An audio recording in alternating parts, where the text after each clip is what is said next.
the opportunity to speak and to be heard.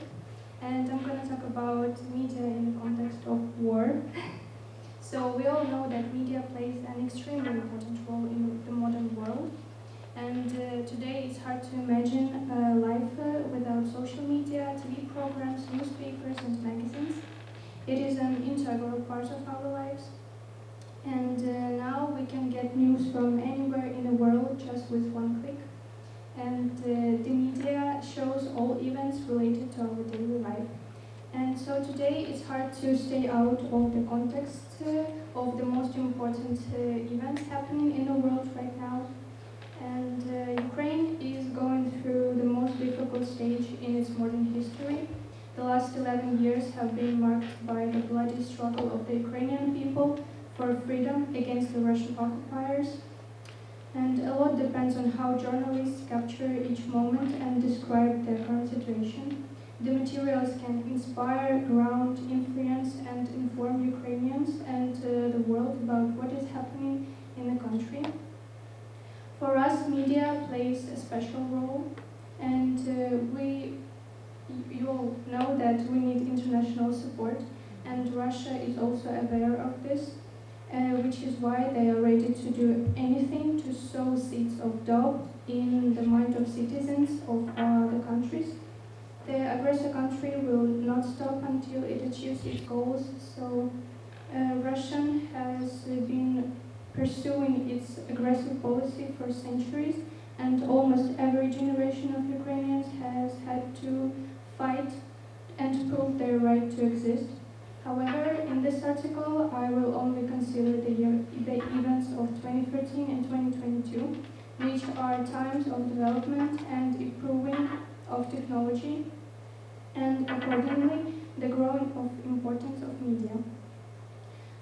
In the context of these events, the media are facing many challenges. These include funding problems, the danger of reporting in areas of active hostilities, censorship, countering disinformation, etc. So we start from 2013.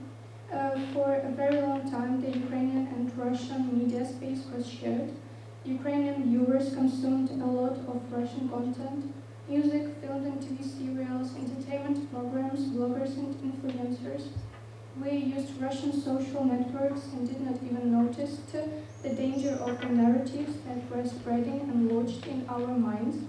Looking back on it now, I'm horrified by the amount of propaganda we simply did not notice. All of this led to an inferiority complex and the blurring of boundaries between countries. The propaganda efforts of the Russian government-controlled media, print and electronic to show events in Ukraine during 2015-2016 were an important tool for legitimizing and implementing Russian plans to undermine the unity of Ukrainian society and destroy Ukraine as a state. The political position of Ukraine's private society, central TV channels, has been determined for many years by the interest of their owners. Many of these channels were owned by pro-Russian individuals and Russian oligarchs and had been spreading propaganda for years. Ukraine's leading TV channel as well as large media holdings were created in the middle of the 90s when financial and industrial groups, now called oligarchic, that had accumulated their initial capital in a not always honest way, were legitimized. Since independence, these groups have become stronger and larger, influencing many processes in this country, and business and politics have actually merged. Therefore, in the year of Revolution of Dignity, the year of Russian annexation of Crimea, and the beginning of Russian war against Ukraine in Donbass in 2015, Ukraine introduced a mixed media system. In the 3 years from 2015 to 2017, the state media market underwent dramatic change. In fact, the state went through from media ownership. Politicians and authorities often use a potential of TV channels to influence society. The need to create an independent and effective public broadcaster has become particularly relevant in Ukraine. Against the backdrop of an oligarchic media market, declining quality of information products, and aggressive Russian propaganda, expectations are growing that public broadcasting will be a standard that meets professional standards and objectively reflects reality. It is equally important to unite Ukraine society around common values. At the same time, the Russian authorities have launched an active information war that is tantamount to a real military operation. In a column for The Telegraph, the British Prime Minister of that time, Boris Johnson, wrote, "When Vladimir Putin first invaded Ukraine in 2014, the West made a terrible mistake. The Russian leader committed an act of violent aggression and caved off a huge chunk of a sovereign country, and we got away with this," he said. According to Johnson, the West has decided to somehow return to normal life. However, the foreign media were talking and writing about Ukraine, so the event attached a lot of attention and many eyes were watching the situation. As of today, the annexation of the autonomous Republic of Crimea is the most mediatized war in the history of mankind, wrote the online publication Media Cycles. 2022. Russia's full-scale invasion of Ukraine is a war unlike any war before it, and the latest technologies have dramatically changed the tactics of warfare. This war is a hybrid war. Alongside enemy tanks and missiles, propaganda and disinformation machines in the media are doing their job. The war with Russia has posed new challenges for journalists, particularly in terms of journalistic standards. In first months, editorial offices have been thinking about how to publish photos of the bodies of the dead, whether to publish them at all, or the faces of Russian prisoners of war, how to write about Russian atrocities, war crimes, and genocide. This is a great time for Ukrainian journalism, but it is also a serious crisis, says Oksana Romanuk, director of the Institute of Mass Information. Because we have internal and external challenges.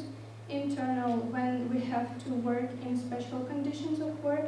Externally, where are problems with access to information, and when there are no regular sources and topics, it is difficult to get answers, queries, and the workload increases.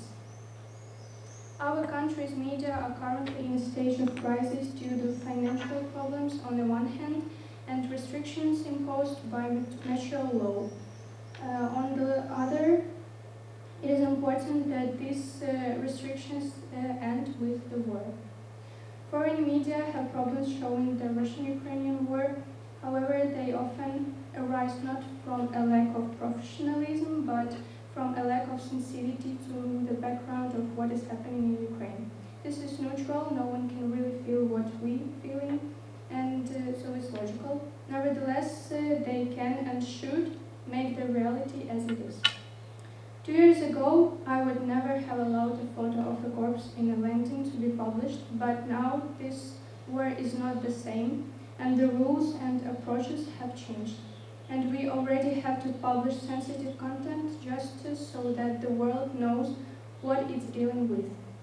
What kind of atrocity, genocide, and mass murder, said Yevhen Spirin, Babel's editor-in-chief. In the first week of a full-scale invasion, many Ukrainians hoped that if they told Russian citizens what was happening, they would take the streets, overthrow the government, fight injustice, and it would end quickly. But it quickly became clear that this was an illusion, and that the majority of Russians supported the atrocities of their army. For many publicators and journalists, this was a disappointment, but there was also an understanding that the work of showing crimes must continue, to investigate, to tell, to document, in order for the occupiers to be punished. Regarding the publication of photos of Russian prisoners with their faces exposed, journalist Vasil Bidun expressed the following opinion. Blurring up faces sounds a bit ridiculous. No one will do it. If we are investigating a corrupt official, we didn't blur his face, do we? We understand that the Russian has come to commit war crimes, and we obviously need to show them. In addition, it has become clear to everyone that Russian propaganda works very well, especially in the Russian domestic environment.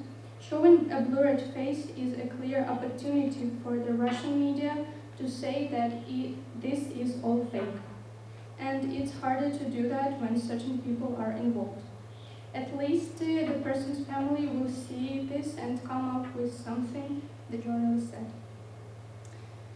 In conclusion, the role of media in the context of war is both crucial and multi-phased. Media outlets serves as the primary conduit for information shaping public perception and influencing both policy and public opinion. Their responsibilities range from reporting facts and uncovering truth to providing a platform for diverse perspectives and fostering information diversity. However, the media must navigate a complex landscape marked by the challenges of bias, propaganda, and the ethical implications for its coverage. It should be not forgotten that all this is happening in reality with living people, and it's important for journalists to show the events as objectively as possible, which is why the role of the media in this context becomes obviously significant. We have no moral right to lose this hybrid war, both directly on the battlefield and in the information space, which is no less important. We must not allow the world to forget about Russia's crimes and the fact that the war is still ongoing. Thank you.